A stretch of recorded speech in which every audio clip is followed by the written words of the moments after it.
Kiungo wa kimataifa wa Ureno Bernardo Silva ameripotiwa kukamilisha rasmi uhamisho wake kwenda Real Madrid baada ya kusaini mkataba wa miaka miwili klabuni hapo. Silva mwenye umri wa miaka 31 amejiunga na miamba hiyo ya Santiago Bernabeu kama mchezaji huru kufuatia kumalizika kwa mkataba wake na Manchester City mwishoni mwa mwezi huu, hatua iliyohitimisha safari yake ya mafanikio ya miaka 9 ndani ya klabu hiyo ya England.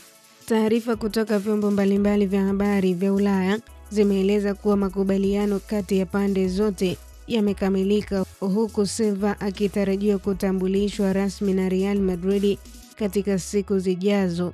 Taarifa zinathibitisha kuwa nyota huyo wa Ureno amesaini mkataba wa awali wa miaka miwili wenye kipengele cha kuongeza mwaka mmoja zaidi baada ya kupewa kipaumbele na kocha Jose Mourinho katika mpango wake wa kujenga upya timu hiyo.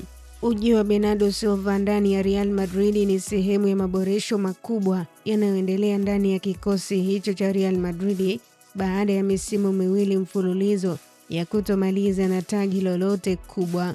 Uongozi wa klabu hiyo unaonekana kuwa tayari kuwekeza kwa nguvu ili kurejesha ushindani wa timu hiyo, huku majina ya wachezaji kama Marc Cucurella, Ibrahim Konate na Denzel Dumfries yakitajwa kuwa miongoni mwa walengwa wa dirisha hili la usajili. Kwa upande wake, Silva ameondoka Manchester City akiwa mmoja wa wachezaji walioacha alama kubwa katika historia ya klabu hiyo tangu alipojiunga akitokea AC Monaco mwaka 2017.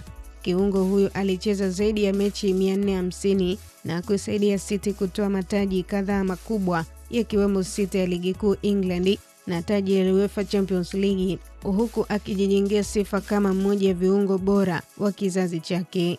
Awali Barcelona ilionekana kuwa na nafasi kubwa kumsajili Silva kuelekea msimu ujao, lakini Real Madrid ilifanikiwa kuingilia kati na kukamilisha dili hilo kwa haraka. Mashabiki wa Madrid sasa wanasubiri kwa hamu kumuona nyota huyo akivaa jezi nyeupe za klabu hiyo, huku akitarajiwa kuongeza uzoefu, ubunifu na uongozi ndani ya kikosi kinachojiandaa kucheza kwenye mbio za kutoa mataji makubwa Ulaya na Hispania.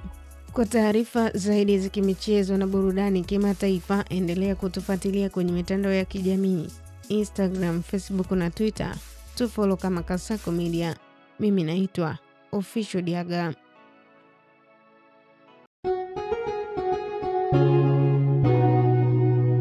Kasako Media, tunaangazia maisha, tunaandika kesho.